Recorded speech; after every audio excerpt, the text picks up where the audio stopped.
Wine biscuits are a simple and traditional dessert often found in Italian regions. They are made with basic ingredients, and the addition of wine in the dough gives them a unique flavor. Here is a recipe you can try. Ingredients: 500 grams of flour, 200 grams of sugar, 100 milliliters of extra virgin olive oil, 100 milliliters of dry white wine, 1 sachet of baking powder, granulated sugar for the coating.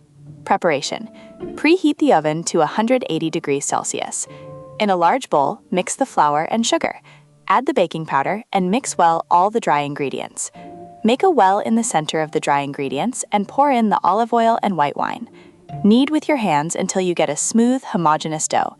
If the mixture is too dry, you can add a little more wine until you reach the desired consistency. Take small pieces of dough and form small balls, which you will then roll in granulated sugar until completely covered. Place the balls on a baking sheet lined with parchment paper, flattening them slightly to give a flatter shape. Bake in the oven for about 15-20 minutes, or until they become lightly golden. Let cool before serving. These biscuits are perfect for dipping in wine or tea during an afternoon break, and they keep very well for several days in an airtight container. In some versions, flavors such as anise or grated lemon zest can be added to vary the taste. Remember that you can always modify the recipe to adapt it to your tastes or to the local traditions of your area.